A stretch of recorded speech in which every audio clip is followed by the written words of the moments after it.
What is up, guys? Welcome back to another Dragon Ball Super deck profile. Hope the holidays have been treating you guys kindly.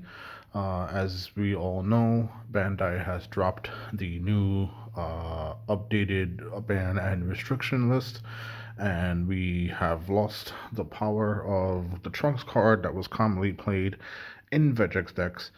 So I wanted to take a moment to sort of bring back an old idea that I remember facing off against back when Set 10 first dropped and PPG had their webcam event.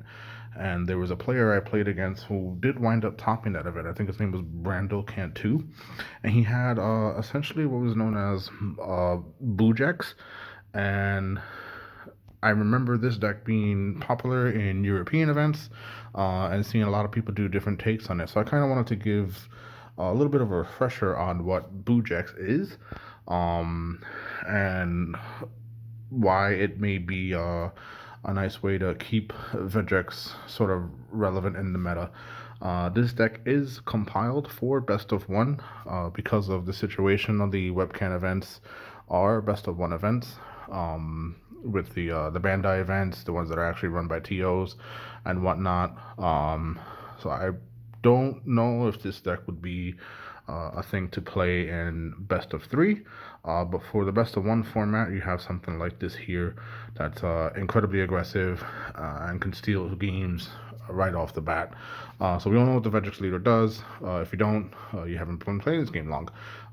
Backside, you can only play black battle cards, which we all have here. Once per turn, you burst 5, you draw a card, and that's it. You know, he's able to fill the drop really fast and awaken pretty early. So if you're at 20 cards in drop, you draw one, untap one, flip them over, or if you're at 4 or less, draw one, untap one. He has the same effect on the front side. The only thing is it's a little different. You draw first, and then you burst 5, and then you can give a unison double strike. So of course, unison is the Gotenks that we all know and love. Package is pretty self-explanatory. You mill, these guys come out for free. They all do different things. You have a combo, you have a blocker, you have an attacker, and then this guy also comes out if he's milled.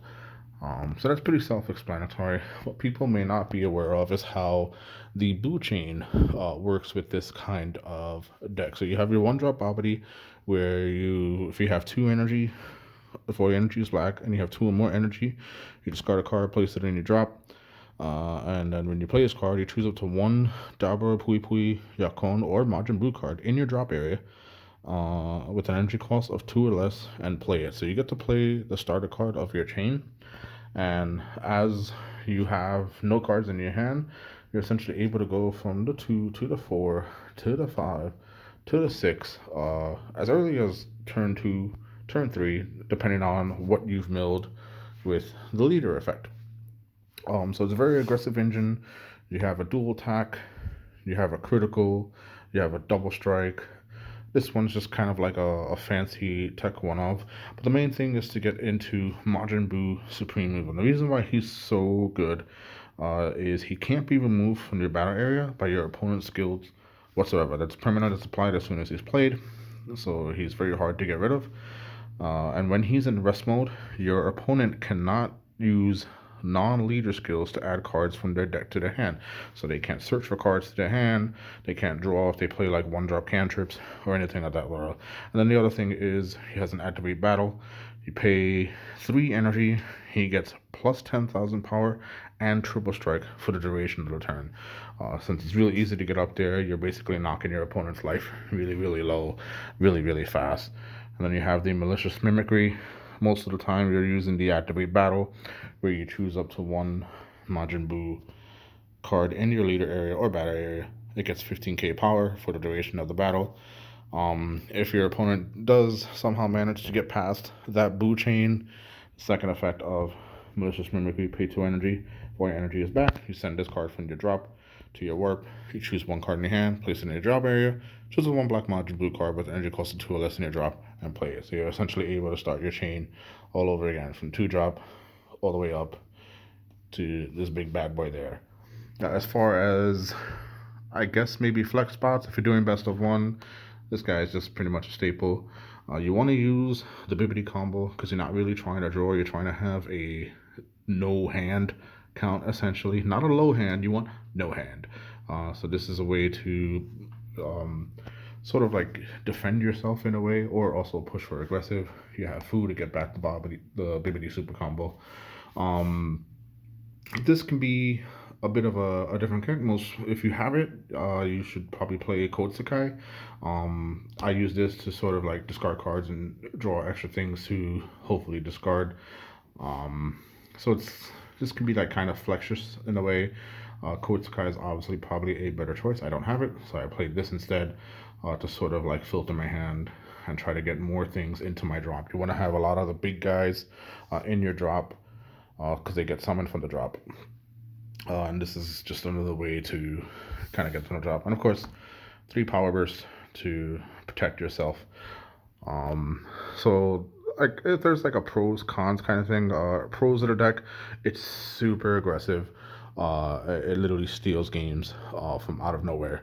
If there is a major con, it is a bit of a glass cannon. There's no real way to defend yourself. You essentially kill your hand to play all your aggressive threats, and then you're just swinging at your opponent over and over again. Um, that's about the only negative for it. Sometimes you might mill bad ish in a way. Blue Chain kind of circumvents the whole bad mill thing because you want them in the drop anyway. Uh, and then these guys are like just self-explanatory. They do what they do. This is like the Vegeks package. So this works all time. Um, and then you just have like this super aggressive Blue Chain for that. So yeah, not again, not an old deck, just something that I remember playing against that was popular for a bit. I remember seeing it in European meta, and I remember losing against it to Brandall Cantu at one of the premier webcam events. I think this was probably his list, or maybe I think he played the Koetsukai instead. I'm not too sure. But shout outs to him because I think he was one of the ones that kind of brought this version of the deck to my attention all those months ago with that webcam event. And I think it's just, a nice way to, if you're a Vegeks player looking to continue playing the Vegeks, you have this as an option. This deck is known as BuuGeks. Hope you enjoyed the profile. I'll come up with some other ideas that you may want to see with the decks going forward. Stay tuned.